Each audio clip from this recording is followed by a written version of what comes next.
Good day everyone, I'm Nerissa De Silva, and for today's video, I'm going to demonstrate the process of suctioning. Suctioning is a method of removing mucus into the lungs.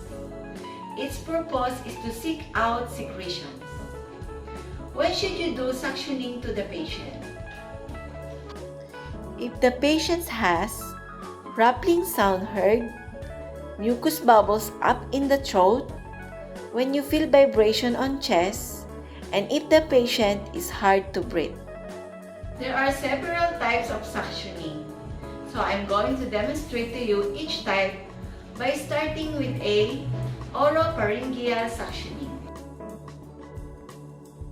Oropharyngeal suctioning is a type of suctioning into oropharynx, the part of the throat at the back of the mouth behind oral cavity. It is the procedure used to remove secretion from the oral cavity and pharynx. Before we start, always perform the proper hand hygiene and gather all the materials near you. Tubing, sterile water, gloves and mask, pulse oximeter, face cloth, small basin, a drape, suction machine or a portable machine, Yankauer catheter. Ensure patient's privacy by closing the windows and doors. Introduce yourself and gather patient's information such as his name and age, and explain to him the procedures you are going to make. In this demonstration, I'm going to use a stuffed toy. Spare me with your little consideration. Hello sir, today I'm going to be your aide, Nerissa De Silva, and I'm going to perform the oropharyngeal suctioning. Set the bed and the patient to Fowler position. Reminders: assess for signs a patient may require suctioning such as restlessness, gargling, drooling, gastric secretion, and vomitus in the mouth. Drape the neck and chest of the patient, or you can also use a towel. Perform an assist cough, or try having the patient cough first, because sometimes they may not need to be suctioned, because with a good cough, it may be able to remove mucus. Apply the pulse oximeter to monitor her oxygen saturation level.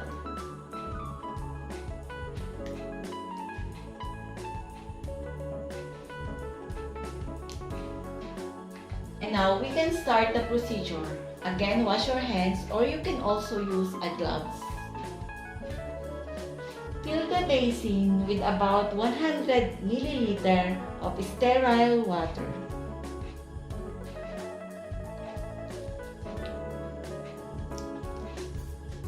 And then connect one end of the tubing to the suction machine and turn it on. Then connect the other end of tubing to the Yankauer catheter. Make sure not to touch the tip before inserting it in the mouth.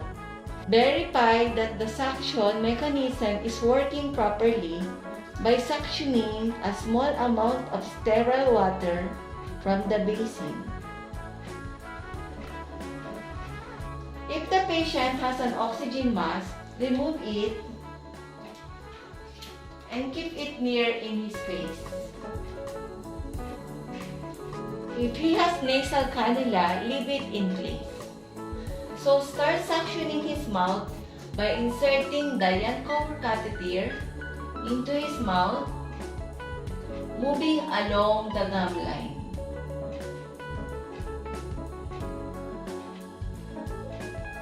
Apply the suction and move the catheter around the mouth.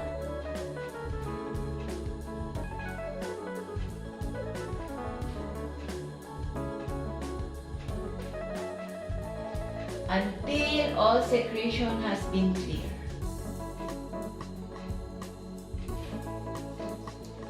So that's it. And then replace the patient oxygen mask again.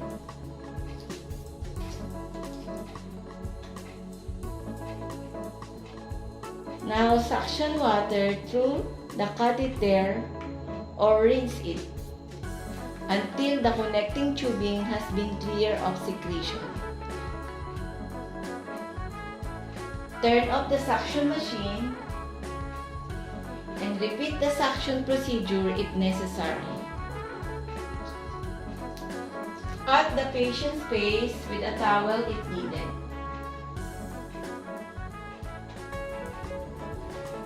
And remove all the used equipment and disregard the remaining water.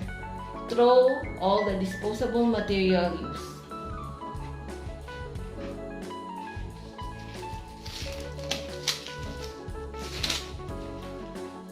Put back the patient to his comfortable position. Sir, do you feel better now? Your oxygen level coming up nicely. Store the catheter to the clean and dry place for future use. Don't forget to wash again your hands and do the record and report. For the second type of suctioning, it is called the nasotracheal suctioning. Nasotracheal suctioning is a special technique that uses the nasal cavity as a route for the insertion of a suction catheter into the trachea through the larynx. This method is using if the patient has visible secretion in the nose that blocking the nasal passage. So before we start, perform the hand washing and gather all the equipments near you. Tubing, sterile water, small basin, drape, portable suction machine, water-soluble lubricant, and suction catheter. Ensure patient's privacy by closing the windows and doors. And then introduce yourself and ask the personal information of the patient such as his name and age, and explain the procedure what you are going to make. Set the bed and the patient into semi-polar position. Drape the neck and chest of the patient, or you can also use a towel.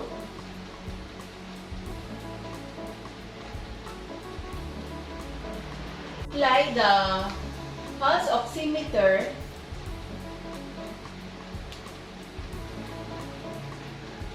to monitor her oxygen saturation level.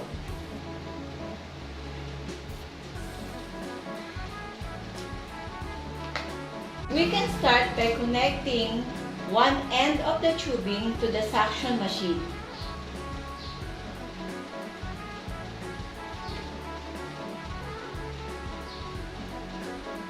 And then, turn it on. Set the pressure into the lowest level possible. That will effectively clear secretions. Make sure not to touch the tubing. Place the end of tube near you. Fill the basin with about 100 ml of sterile water. Open the water-soluble lubricant and squeeze it to the open catheter package.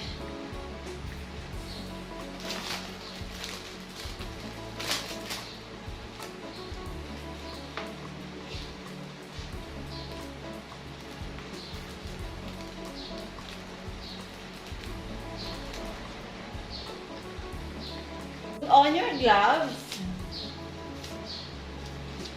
and get your suction catheter and connect it to the tubing. Make sure it is properly attached to make it work properly.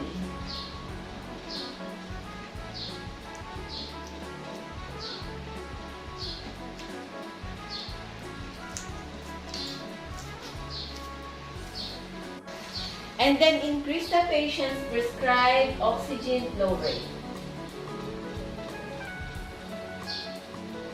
Instruct the patient to breathe slowly and deeply.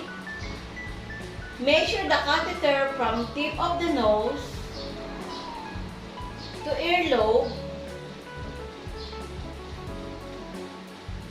to dominating side of the neck and to the thyroid cartilage.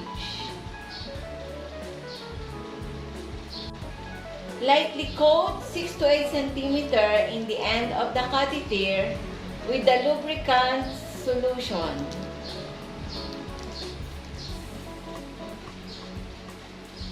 Sir, I'm going to suction down your nose into your lungs to help move out those secretions. Remove the oxygen device and instruct the patient to inhale deeply.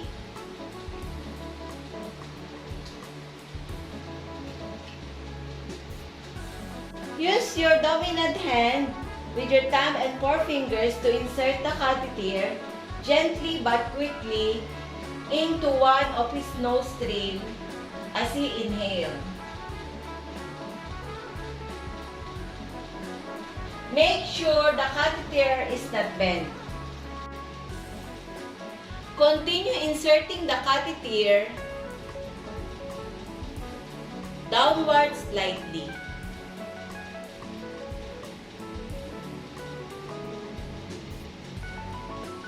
If you feel the resistance, you probably hit the carina. In that case, withdraw a catheter with 1 to 2 cm before applying suction.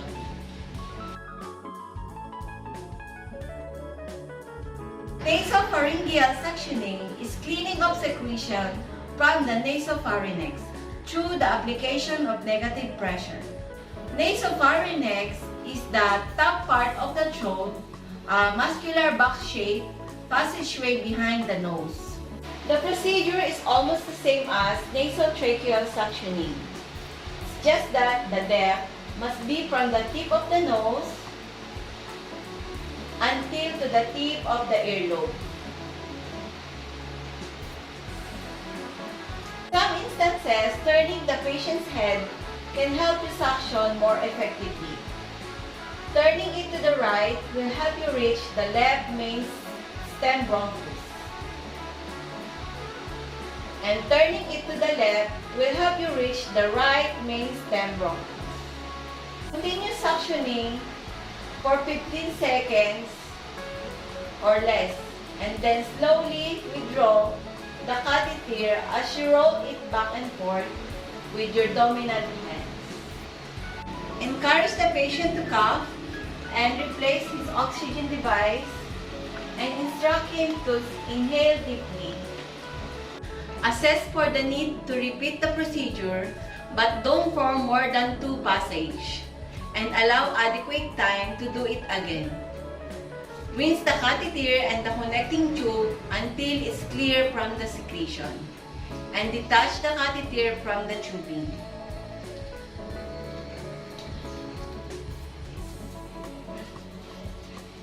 Place it in a clean, dry place for future use. Remove the disposable materials you've used. Position the patient's comfort position and do the oral care if needed. Clean and dispose the used materials, and after that, do the proper hand hygiene. Record the procedure you've done, including the amount, consistency, odor and color of secretion, sizes of catheter, and also patient's response to the care, and do report the abnormalities. Another type of suctioning is the tracheostomy tube suction.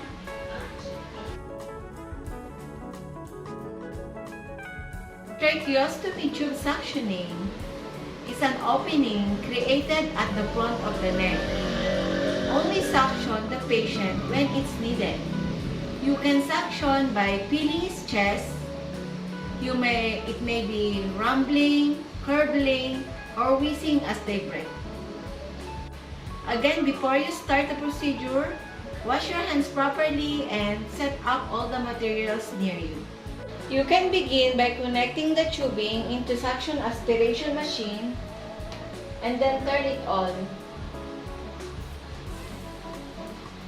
Test the suction by placing your finger over the end of the tube.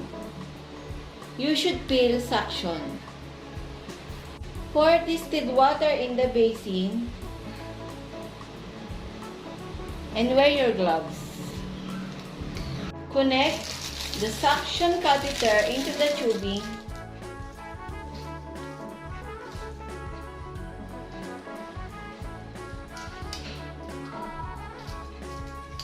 and then place the tip into the lubricant soluble water. Then you can start to slowly inserting the catheter into the track tube. It should be as far as it gets until you feel the resistance. Once you feel it, hold back the catheter, gently pull it out. Allow the patient to catch his breath. Rinse the catheter and repeat suctioning process until the airway is clear. Once you've done, turn off the machine and disconnect the catheter into the tubing. Remove your gloves and dispose all the materials, clean and put back in place. Disposal. Do not dispose of the secretions into your sink. This can clog drains. Dispose of secretions into the toilet. So that's it, guys. I'm done doing the process of suctioning. I hope you've learned so much about this video. Thank you for watching and have a good day.